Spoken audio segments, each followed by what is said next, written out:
जादुई धागा ऐं चीनी छोकिरी जी दिलचस्प कहाणी। कंहिं ज़माने जी ॻाल्हि आहे त हिकु ॿेले जे भर में कंहिं नंढड़ी झूपड़ी में हिकु ग़रीब चीनी रणज़ाल रहंदी हुई। जेतोणीकि हुनजी ज़िंदगी तमामु ॾुखी गुज़री थिए, पर उन हूंदे बि हू एतिरो ख़ुशकिस्मत ज़रूरु हुई जो हुनखे बेहदि सुलक्षणी ऐं पोरत धीउ हुई, जंहिंजो नालो समी हो।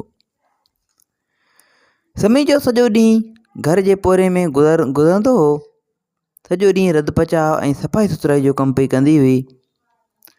उन खां अलावा हुन ते पटकियां पालण जो पिणु कमु रखियलु हो, जिन जे धागनि मां संदसि माउ रेशम जा रुमाल वेठी ठाहींदी हुई। सॼो ॾींहुं आरणे अॻियां वेही हुनजी माउ रेशम जा सुहिणा सुहिणा रुमाल उणंदी हुई। जॾहिं टे चारि रुमाल ठही रास थींदा हुआ त समी उन्हनि खे बाज़ार में विकिणी ईंदी हुई। हिकु ॾींहुं समी जहिड़ो मार्केट खां मोटी त आसमान ते ओचितो कारो धुंध छांइजी वियो। खिवण ऐं गोड़ गजगोड़ शुरू थी विया। धरती ॾरण लॻी। अहिड़े माहौल में समी लिकण लाइ हेॾां होॾां को अझो ॻोल्हण लाइ डोड़ण लॻी। जीअं ई मींहं जो वॾो फुड़ो शुरू थियो त हू साम्हूं वारी हिकु झूपड़ी अॻियां वञी बीठी। झूपड़ीअ जो दरवाज़ो खुलियलु हो, सो हुन ज़ोर ज़ोर सां सॾ कया, ऐं अंदरि अची सघां थी? मींहं खां मुंहिंजा कपिड़ा पुसी रहिया आहिनि। अंदरि को आहे त मूंखे जवाबु ॾे, छा हूं अंदरि अची सघां थी? पर घर जो मालिक शायदि केॾां वियल हो। हुन सॼो पर जवाबु न आयो। नेठि समी सोचियो त मुंहिंजे ख़्याल में त हिन घर में को बि न आहे ऐं आउं नथी सम्झां त मींहुं बंदि थियण ताईं मुंहिंजे हिते तरसण में हू को कावड़िबो। घर में कदम रखी समी ॾिठो त सॼो घर मिटी में भभू थियो पियो हो। घर में मालिक न हो। हर हिकु शइ टिड़ी पखड़ी पई हुई। मेज़ ते अणधोतल थांवनि जो ढेर रखियलु हो ऐं कुंड में मेरा कपिड़ा सथिया पिया हुआ। हुनखे ॾाढो तइजुब लॻो। मुंहिंजी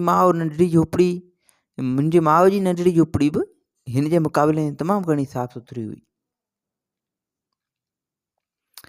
मूंखे पक आहे त मालिक जॾहिं पंहिंजे घर ईंदो ऐं घर खे साफ़ सुथरो ॾिसंदो त बेहदि ख़ुशि थींदो, हुन सोचियो।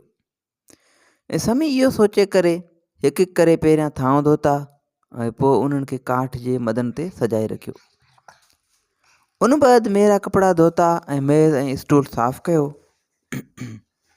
पोइ जॾहिं सॼो फर्श खुरड़े साफ़ु करे छॾियईं ऐं चमकाए छॾियईं, अहिड़ो त चमकायईं जो किथे बि को दाग दॿो नज़र न थे आयो। एतिरे ताईं अची मींहुं बि बंदि थियो ऐं समी हाणे घर खां निकिरण वारी हुई त हिकु तमामु नंढड़ो माण्हू अची निकितो। उते पहुतो। हुनजो क़द जेतोणीकि 3 फुट खनि मसो, पर उमिरि में बेहदि पोड़ो लॻी रहियो हो। हू तमामु वॾी उमिरि जो लॻी रहियो ऐं हुनजी ॾाढ़ी एतिरी त डिघी हुई जो पेरनि में पई विचिड़ंदी हुअसि। पोड़े माण्हू समी ॾे कुर्बाइते नमूने सां ॾिसी चयो, ए बचा, छा तूं हिते आई आहीं? छा तुंहिंजो को मूंसां कमु आहे? समी वराणियो, ए चाचा, मुंहिंजो तोसां को बि कमु कोन्हे, पर आउं मींहं में पुसण खां बचण लाइ हिते हली आयुसि। ऐं हितां गुज़री रही हुअसि त मींहुं आयो ऐं तंहिं करे आउं तव्हांजे घर में तव्हांजे बिना इजाज़त घिड़ी आयुसि। मूंखे उमेदु आहे त तव्हांखे दिलि में न थियो हूंदो ऐं नाराज़ न थिया हूंदा। न, हरगिज़ न, बिंदरे माण्हू पोइ जवाबु ॾिनो। मुंहिंजे ग़रीबाणे घर में तूं कॾहिं बि अची सघीं थी। आउं नाराज़ न थींदसि बाबा। पोइ हुन घर जी चौधारी नज़र डोड़ाई, जिते हुनखे हाणे हर शइ साफ़ सुथरी ऐं सजायल नज़र अची रही हुई। हुन समी खां पुछियो त बचा, छा ही सफ़ाई तो कई आहे? समी वराणियो, जी हा चाचा। बिंदरे माण्हू चयो, तूं बेहदि महिनती ऐं महिरबानी छोकिरी आहीं। तुंहिंजी वॾी महिरबानी। घर खे साफ़ सुथरो ॾिसी बिंदरो माण्हू वाक़ई ॾाढो ख़ुशि थियो हो। हुन घर जी चौधारी फेरो करे हिकु हिकु शइ चङी तरह ॾिठी। थांव सभु साफ़ु थियल हुआ, कपिड़ा सभु धोतल हुआ। मेज़ ऐं स्टूल ते बि मिटी बिने न हुई। सो हू तकड़ में जहिड़ो मेज़ ॾांहुं वधियो त संदसि पेर ॾाढ़ी मथां अची वियो ऐं विचिड़ी पियो ऐं उन में विचिड़ी किरी पियो। चाचा, समी पोड़े माण्हू खे किरण खां बचाईंदे दांह कयो, तव्हांजी ॾाढ़ी तमामु वॾी थी वई आहे, छा हुनखे कतरे कुझु नंढो करियां? हा हा बाबा, इहा त तुंहिंजी वॾी महिरबानी थींदी, पोड़े बिंदरे माण्हू चयो।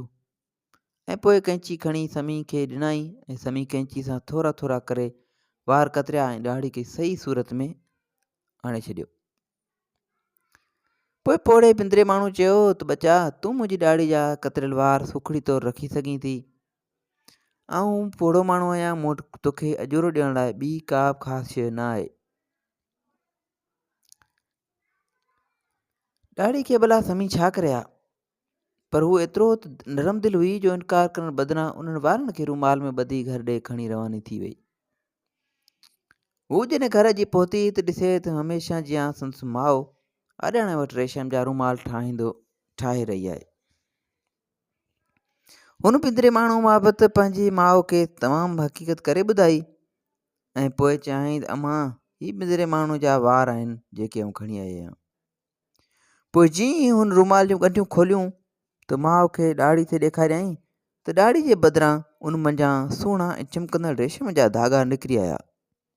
पोइ त ॿई माउ धीअरूं ॾाढियूं ख़ुशि थियूं ऐं समी माउ खे चयो त अम्मा, रेशम जे हिन धागनि मां कहिड़ा त सुहिणा ऐं उम्दा रूमाल ठहंदा, मूंखे हींअर ई ठाहे ॾे। अम्मा, महिरबानी करे हिन धागनि मां हींअर जो हींअर मूंखे रूमाल ठाहे ॾे, समी चयो। हुनजी माउ बि उन्हनि जादुई धागनि मां रूमालनि लाइ कपिड़ा उड़णु शुरू कयो, पर धागा खुटण बदिरां ओतिरा जा ओतिरा ई रहिया। एतिरे क़दुरु जो कपिड़े जो सॼो ताकियो उणी वई, तॾहिं बि धागा ओतिरा जा ओतिरा रहिया, कपिड़नि जा ताक ठही विया, पर धागो न खुटिया। पोइ ॾींहं जा ॾींहं गुज़रण ते बि उहे न खुटिया, न खुटा जो न खुटा। उहो ॾिसी करे माउ ऐं धीउ ॾाढियूं ख़ुशि थियूं ऐं पोड़े तरफ़ां ॾिनल हिन सूखड़ी खे बेहदि घणो सारायो ऐं सचे दिलि सां संदन थोरा मञिया।